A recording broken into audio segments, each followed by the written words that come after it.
तृतीय पाळीर प्रथम वर्ष पूर्ति से माने पालन कले एवं मोदी सरकार सफलता को गणमाध्यम सम्मुख में बखाणिले किंतु जो कथा प्रशांत बाबू कहले ये एक प्रचार सर्वस्व सरकार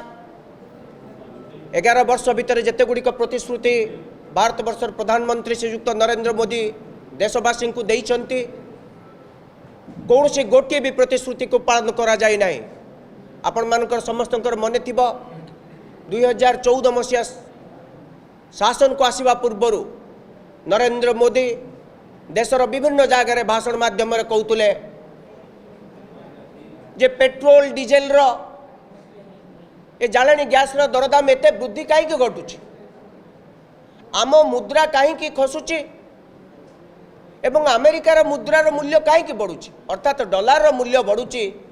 भारतर मूल्यर भारतीय मुद्रार मूल्य कमुची ये कहीं होउची एते गोटे कोटी प्रकार षड्यंत्र अच्छी एथिरे सरकार से षड्यंत्र सामिल एथिरे कोटी कोटी टंका मुनाफा कमाउची। ये सरकार 2014 रु आसिला परे पेट्रोल डीजेल रो दाम केबे कमी थिबार कहीं शुणी नाही। आज को पाखापाखि 39 मास धरी पेट्रोल एवं डीजेल रो दाम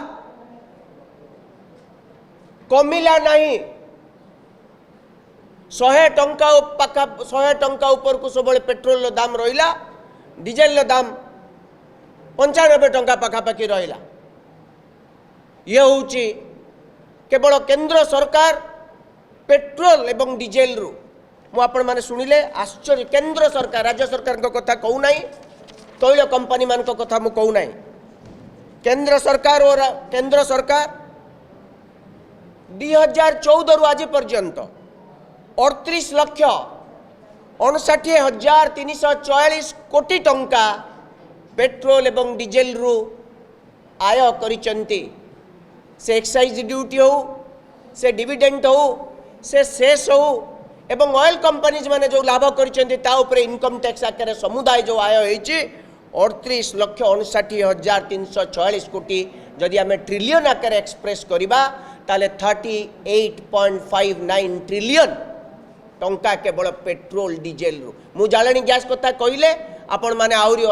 दुख प्रकाश करेंगे। ये हूँ नरेंद्र मोदी सरकार भारत वर्षर जनसाधारण को भल पाइबा एवं तांकर जो प्रतिश्रुति देइतिले पूर्वर जो कथा कहते तार फलाफल कौन ये गोटे कथा प्रथमे कहले जे आम 2 कोटी लोकों को नियुक्ति देव प्रति वर्ष 11 वर्ष भितर भारत वर्षर 22 कोटी युवक युवती माने नियुक्ति पाइबा कथा एवं सही हार में ओडिशारू पाखापाखि 65 लाख युवक युवती चाकरी पाई थांते ओडिशार अर्थनीति एक बड़ परिवर्तन होता आज आम ओडिशा सुनार ओडिशा होता युवक युवती माने बीए बीटेक एमटेक पास करी कनेस्टेबल चाकरी पाई अप्लाई करि न थांते ए पर्यंत ए 10 वर्ष भितर 11 वर्ष भितर 4 कोटी मध्य नियुक्ति देई नांती। रेलवे रे आज पर्यंत 9,50,000 नियुक्ति फांका पड़ी पूरण करा जाऊ नहीं। सबुठारु बड़ कथा है आम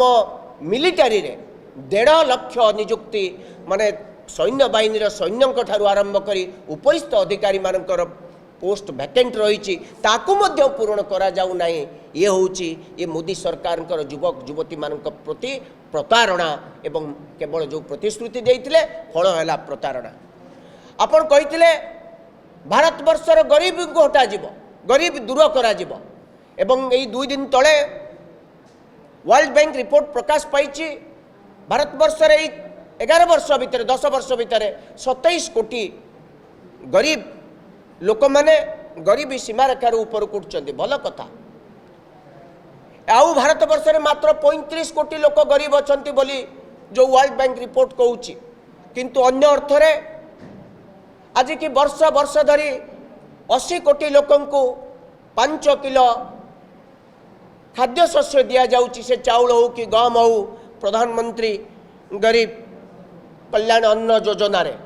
जदि 27 कोटी लोक गरीबी सीमारेखार ऊपर को उठी ताले चाउल देवार आवश्यकता कौन अच्छी ए तथ्य कौन सत्य कौन। जदि आपंक आम भिडी भल लगा तेब आम चैनल को लाइक शेयर और सब्सक्राइब करने को जमा भी भूलु नहीं।